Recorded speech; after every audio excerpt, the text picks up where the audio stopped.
So posture is pretty important. There are two ways to determine, well, there's probably more, but two ways I'm going to explain that you can figure out where you should sit on the bench or a chair. So the first way you can test is stick out your arm and make a little fist, and wherever you touch the piano lightly, it's not like your fist is shoved into the piano, just where it's barely touching, that's where you sit. You see that with my left hand in this picture. Then on my right hand, I'm sort of making a little line by connecting my fingers. So this line is parallel to the piano edge, which is also parallel to my foot. So that makes a little line using my foot, the hand, and the piano. So both those ways let you know where you should sit on the piano bench. Also, when you sit at the piano, your legs should be at a 90-degree angle. It doesn't have to be perfectly 90 degrees. Simple enough. Don't slump. Don't lock your shoulders. Keep them loose. Locking or freezing them really limits the fluid motion of playing piano. You can see that my shoulders aren't stiff or frozen, and you can see my back is straight. These are essential for good posture. Now let's discuss the posture for your fingers. When you play, you want the tips of your fingers to be playing on the keys. You don't want to play like this. You want the tip.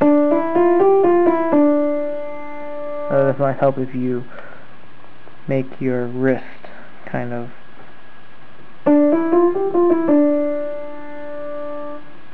stay at a straight line and then kind of curve down.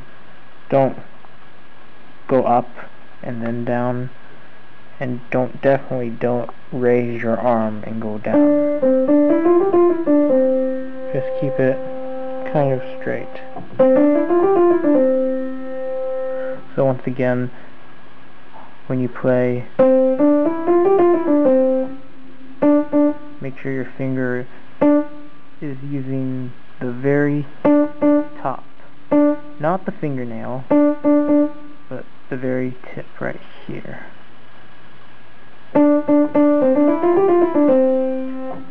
So I've been playing this for a very long time in this video. This is what you're going to do to practice getting your fingers flexible and out of that stiff pattern they probably are in now. So what you're going to do is put your thumb on C. So since this is D, this is C. Then you take your second finger, put it on D, third finger, put it on E, fourth finger, put it on F, and fifth finger, put it on G. And what you're going to do now is play one at a time.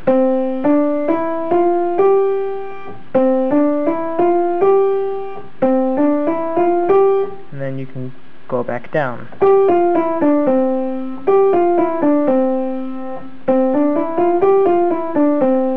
This exercise will get you loosened up and ready to play other things like chords and octaves and stuff like that.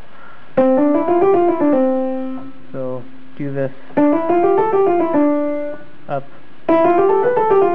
the piano.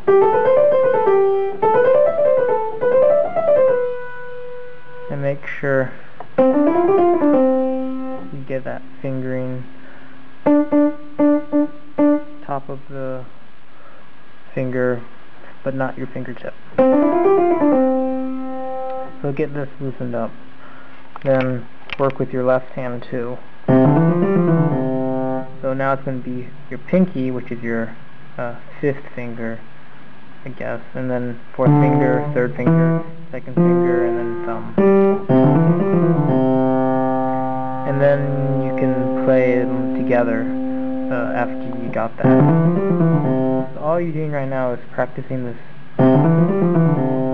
pattern to get your fingers adjusted and to kind of teach them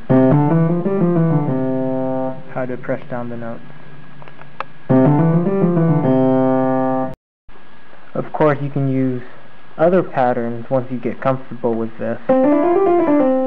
Now you can do sets of 2, like thumb and second finger, 1, 2, or 2, 3,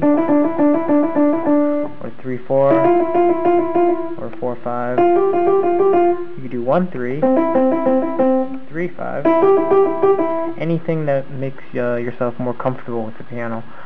You can also change up the rhythm and do something like this.